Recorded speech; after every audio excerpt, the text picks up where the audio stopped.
Sa parole est dans la Bible qui nous a été héritée, c'est notre héritage. Et toutes les prophéties que nous venons de voir se sont accomplies.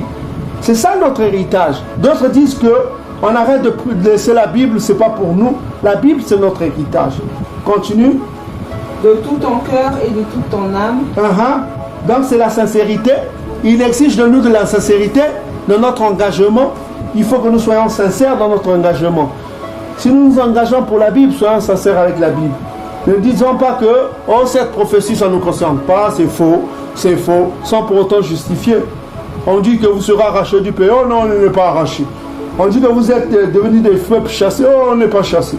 Il faut reconnaître l'autorité des prophéties bibliques. Ok? Continue. De tout ton cœur et de toute ton âme. Toi et tes enfants. Toi et tes enfants, c'est-à-dire qu'il faut reconnaître l'autorité de Tata Nzambi. Et les enfants aussi doivent être enseignés dans la voie de Tata Nzambi, dans la voie biblique. Continue. Selon tout ce que je te prescris aujourd'hui. Que nous arrivera alors? Alors Yahweh ton Tout-Puissant ramènera tes captifs. Comme nous avons dit que le peuple a des captifs, ramènera tes captifs. Ça veut dire on parle du peuple qui est au-delà du fleuve de couche parce que ce peuple qui a des captifs. On vient de lire dans Sophonie chapitre 3 verset 9. Il ramènera les captifs de ceux qui sont au-delà du fleuve de couche. Alors Tata Nzambi ramènera tes captifs. Il parle au peuple chassé, peuple dispersé. Vous êtes un peuple chassé. Il ramènera tes captifs. Ça veut dire que ce peuple a des captifs. Des captifs, ça veut dire des gens qui sont allés en esclavage. Ok? Alors, si tu écoutes la voix de Tata Nzambi, si tu obéis à ta parole, donc le devoir de ceux qui sont au-delà du fleuve de couche, les Bantous, c'est d'obéir à la voix de Tata Nzambi, de revenir à la voix de Tata Nzambi, d'être obéissant. Non un peuple rebelle comme ils sont aujourd'hui. Ils sont devenus un peuple rebelle. Ils n'écoutent plus la Bible. Ils écoutent l'église catholique plus que la Bible. Ils écoutent le christianisme plus que la Bible. Ils ont abandonné le roi de Tata Nzambi. Il y a des Bantous qui mangent les moulous. Il y a des Bantous qui mangent le ngola. Il y a des Bantous qui sont perdus. Il y a les Bantous qui s'habillent en mini-jupe pour violer l'esprit des hommes. Il y a les Bantous qui ne portent même pas la barbe alors que c'est la loi. Il y a des Bantous qui sont perdus, qui vivent dans le péché, qui vivent dans l'idolâtrie, l'adultère. Toutes ces choses-là, il ne faut pas les faire. La loi, l'accomplissement de la loi est dans Matthieu chapitre 7 verset 12. Ne fais pas aux autres ce que tu ne veux pas qu'on te le fasse. C'est ça toute la loi. Il ne faut pas voler parce que tu ne veux pas être volé. Il ne faut pas prendre la femme de ton prochain parce que tu ne veux pas qu'on prenne ta femme. Il ne faut pas prendre l'homme de ton prochain parce que tu ne veux pas qu'on prenne ton mari.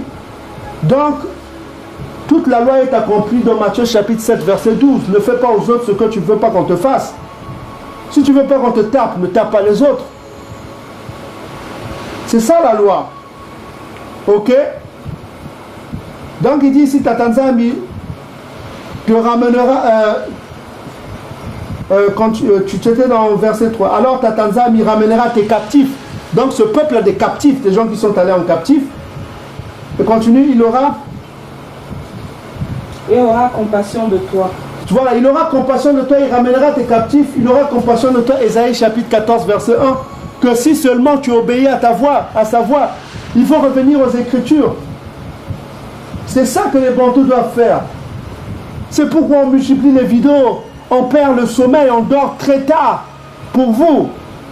On fait des études, on étudie nuit et jour, on travaille dur pour vous, pour que vous vous réveillez. Pas pour que vous ne venez nous insulter dans les commentaires. Tout ça comme ça. On fait beaucoup pour vous. Continue. Il te rassemblera encore du milieu de tous les peuples. Voilà. Vous avez entendu dans Sophonie chapitre 3 verset 20, il a dit quoi? Je vous ramènerai. C'est-à-dire je vous ramènerai parce que vous êtes chassés. Là où vous étiez avant d'être chassés. Je vous rassemblerai. Il a dit qu'il vous rassemblera. N'est-ce pas ce qu'il a dit dans Sophonie chapitre 3 verset 20? C'est la même chose qu'il est en train de dire ici dans Deutéronome chapitre 30 verset 3. Ça, c'est le testament de Massa. Pour vous, les Bantous. C'est ce que Massa a donné au peuple Bantou. Il vous rassemblera. Il utilise deux verbes ici. C'est les mêmes verbes que Sophonie a utilisés dans Sophonie chapitre 3, verset 20. Ramener, rassembler. Il vous rassemblera au milieu de tous les peuples, c'est-à-dire les Bangos. Les Bantous sont au milieu des Bangos. Ils sont au milieu des Tutsis, des Pygmées. C'est des Bangos. C'est des nations, c'est des peuples. Ils sont au milieu des Boshman et des Africains qui sont là-bas. Ok? Au milieu des peuples chez lesquels.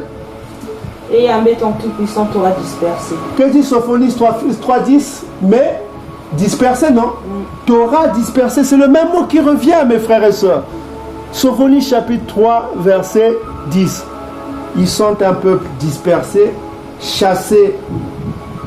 Deutéronome chapitre 30, verset 1 les appelle un peuple chassé. Et Deutéronome chapitre 30, verset 3 les appelle un peuple dispersé.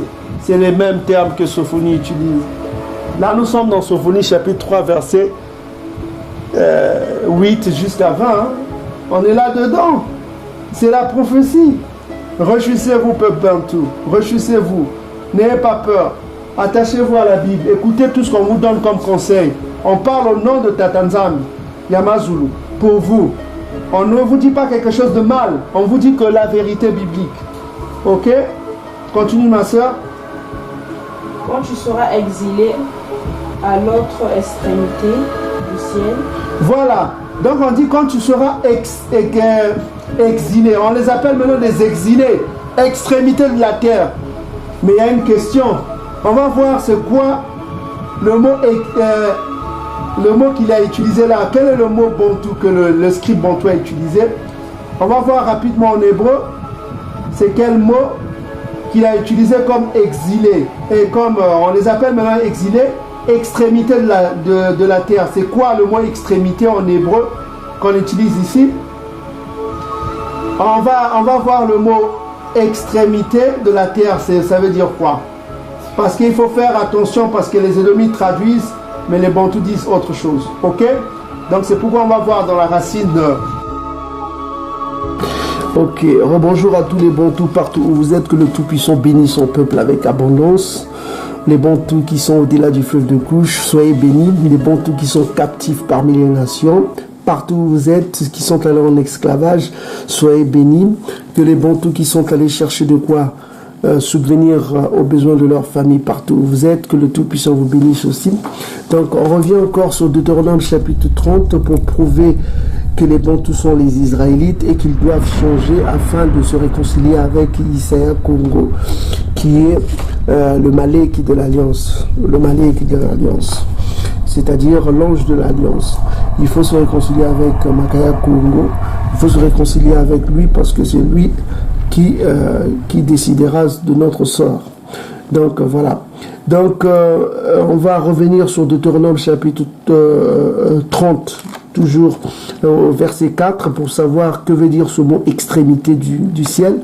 Parce qu'on dit ici, quand tu seras exilé à l'autre extrémité du ciel, Tatanzambi, ton Dieu, te rassemblera de là. Et c'est de là qu'il ira te chercher. Donc il ira chercher son peuple de l'autre extrémité du ciel. Donc on va voir ce mot extrémité, ça veut dire quoi?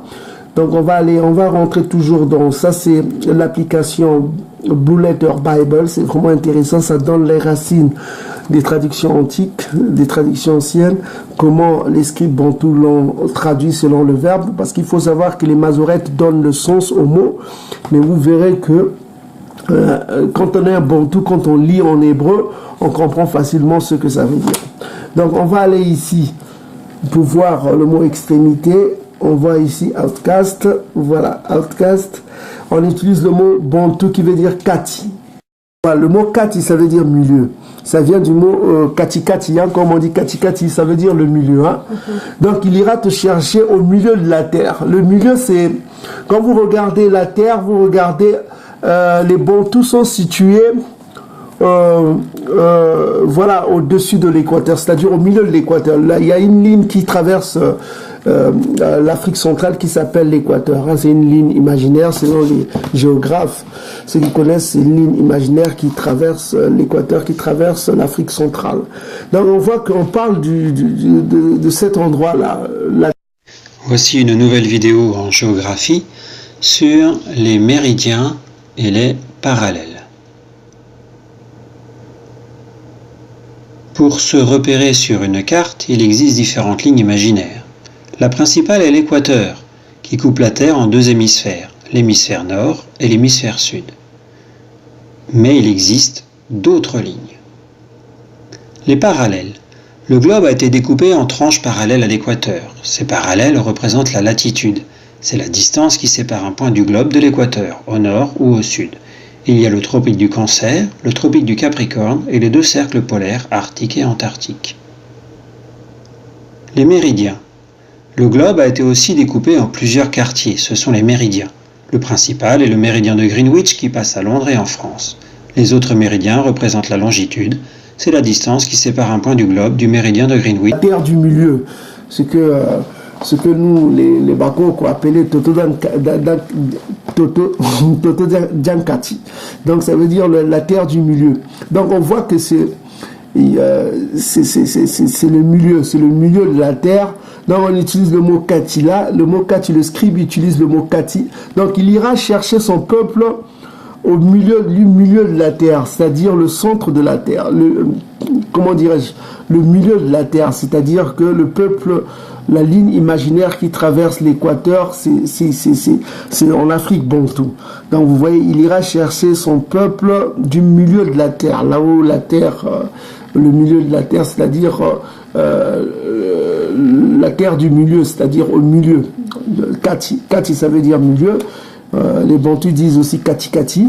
Donc on voit que ce mot Kati, comme vous pouvez vous-même voir, c'est Kati. Kati ça veut dire au milieu, ça veut dire le milieu. Donc on revient ici, vous avez vous-même vu, Kati ça veut dire le milieu. Donc on revient ici pour voir un peu qu'est-ce que ça voulait dire. On va retraduire ça. On va revenir dans Deutéronome chapitre 30. On va remplacer extrémité par Kati. Donc quand tu seras exilé, c'est-à-dire que c'est devenu un peuple exilé. Exilé, c'est quand on s'exile, c'est-à-dire ce n'est pas par la force, c'est-à-dire tu vas de ton propre gré, tu quittes un lieu pour un autre. Donc quand tu seras exilé à l'autre extrémité du ciel, c'est-à-dire au milieu du ciel, au lieu de extrémité, c'est au milieu du ciel. Donc vous comprenez, quand vous voyez avec les textes originaux, vous comprenez facilement ce que voulait dire le scribe bantou. Donc il a utilisé le mot Kati, donc vous savez que c'est le ciel, le milieu du ciel. Tatanzambi, ton Dieu te rassemblera de là, c'est-à-dire sur la ligne de l'équateur, là, sur l'équateur, c'est là où il te rassemblera, c'est là où se situent les deux Congos, hein. Vous voyez surtout, on parle du deux Congos, le Congo Brazzaville et le Congo Kinshasa se situent sur la ligne de l'équateur, là. Tatanzambi, ton Dieu te rassemblera de cet endroit-là, c'est là qu'il t'ira chercher, donc c'est là où il ira chercher son peuple, sur la ligne imaginaire qui est l'équateur. Donc on a utilisé le mot Kati. Donc son peuple se trouve maintenant exilé là-bas. Ils sont exilés. Donc c'est des exilés qui sont là-bas. Donc quand il parle de l'Afrique centrale, il les qualifie des exilés. C'est-à-dire c'est un peuple qui a quitté un autre endroit et qui se retrouve là-bas comme des exilés. On peut encore utiliser un autre mot, réfugié, exilé, c'est des synonymes. Que le Tout-Puissant bénisse son peuple. On va continuer avec la vidéo. Salama. Le mot extrémité, tout le monde peut dire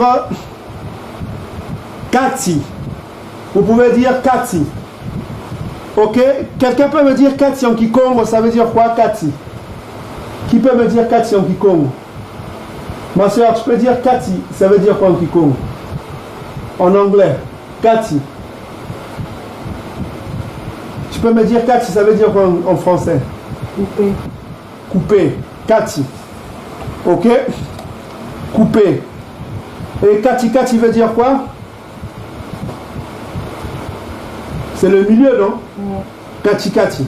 Donc il y a Kati. Ici le mot extrémité, ça veut dire Kati. Kati des cieux. c'est-à-dire des cieux. Donc, 4 des cieux, ça veut dire le milieu.